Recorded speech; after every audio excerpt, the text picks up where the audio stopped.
one motorcycle that deserved to be ridden at the high-speed test track at NATRAX, it is this. After all, where can you do sustained high speeds in safety? In fact, this track is rated to 375 kilometers per hour, which is why everybody is making a beeline here to do 300 kilometers per hour. But what you should be trying out on this track is a motorcycle. And for that, we have an absolute legend.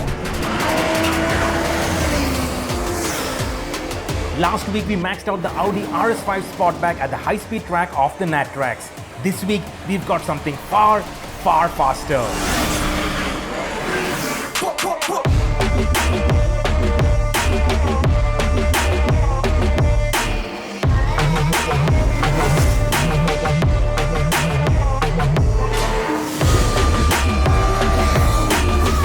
That's 180 kmph as it hits the rev limiter in second gear, 200, 220 in third. Rishi has a throttle wrung out on the NATRAX high-speed track. That's 250, 260, nearly 270 in fourth gear. There is nowhere in India that you can do these speeds in safety. We're getting to 280, she's still pulling 290, 295, and that's top speed on the Busa.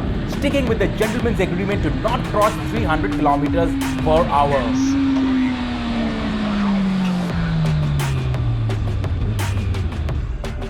That is the top speed, but later on, we will also demonstrate its acceleration by drag racing it against the Ferrari 488 GTB. Stick around till the end to find out what wins, and don't forget to hit the bell icon to subscribe to the Evo India channel, give this video a thumbs up, and drop in a comment on what you think of the brand new Busa.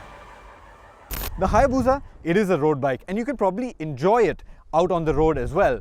But unleashing its full potential, impossible. This thing is just so explosive.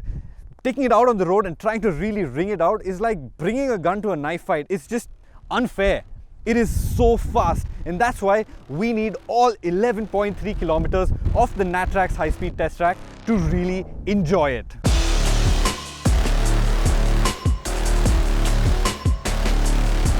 On paper, the engine seems pretty much the same, 1340cc. And then you look at the power figure and it's dropped, which means the old bike is faster than the new bike? Not necessarily.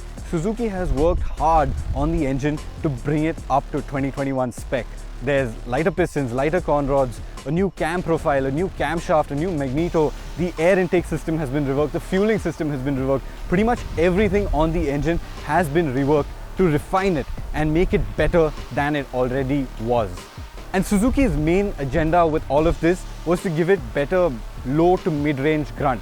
The Suzuki Hayabusa has always had a mad top end, and the idea here was to make the mid-range and the low end as crazy and as visceral as the acceleration at the top end.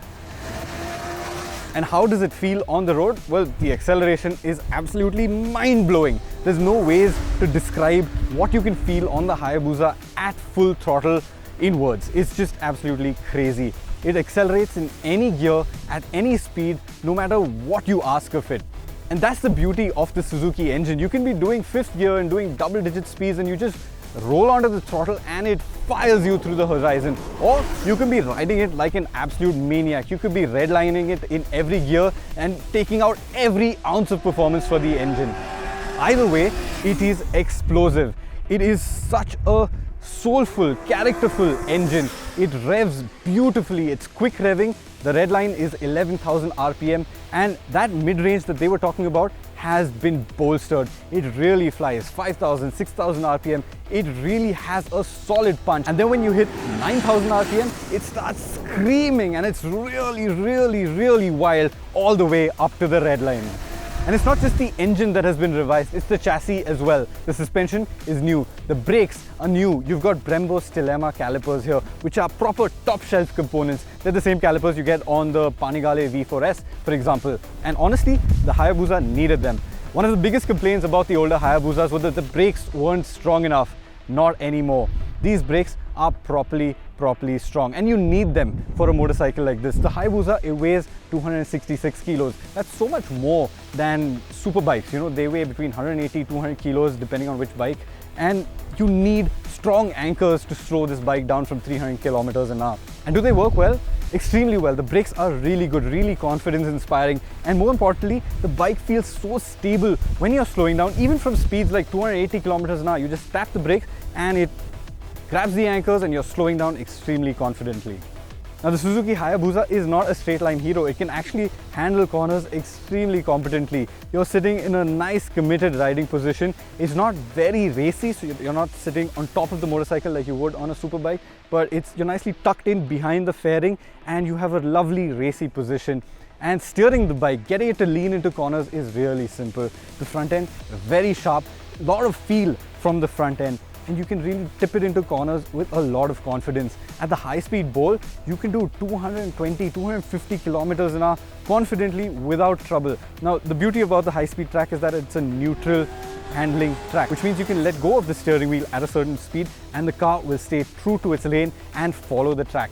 On a motorcycle, you do have to put a little bit of steering input into the bars, but once you're doing that, it's absolutely tied down, planted, and the Busa feels so good in the corners. Even on slower corners, if you choose to take it out to the hills or choose to take it to the track, the Busa, mighty impressive, mighty impressive.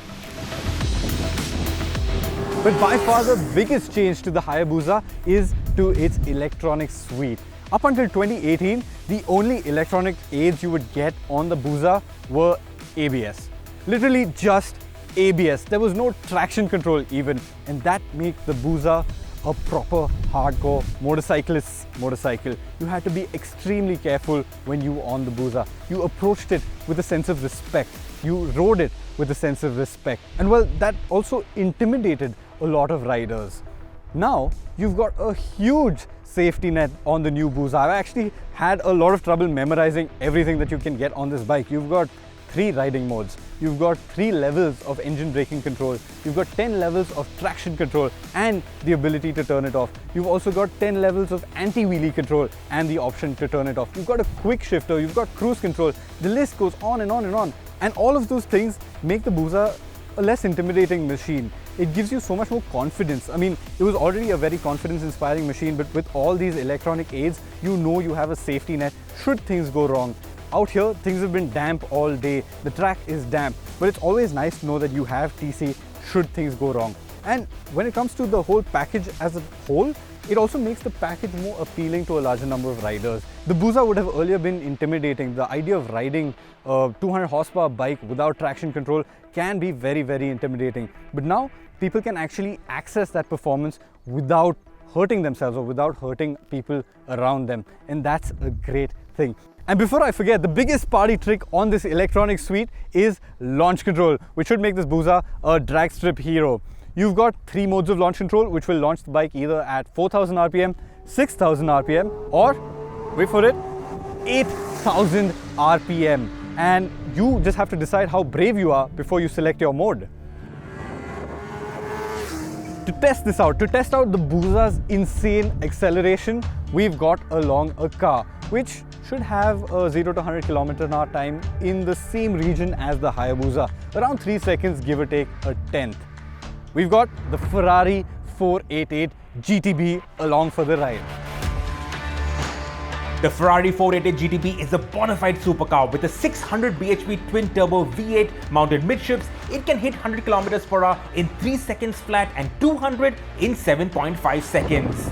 Few cars are faster, and yet the Busa absolutely annihilates it. Since the track is wet, we could not launch either properly, so aren't publishing times, but from the millisecond the flag drops, the Busa jumps into the lead and keeps pulling away. That insane Suzuki engine sending it streaking like a rocket ship towards the quarter-mile mark, which the prancing horse reaches a full 3 seconds later. What a bike the Busa is! What a bike!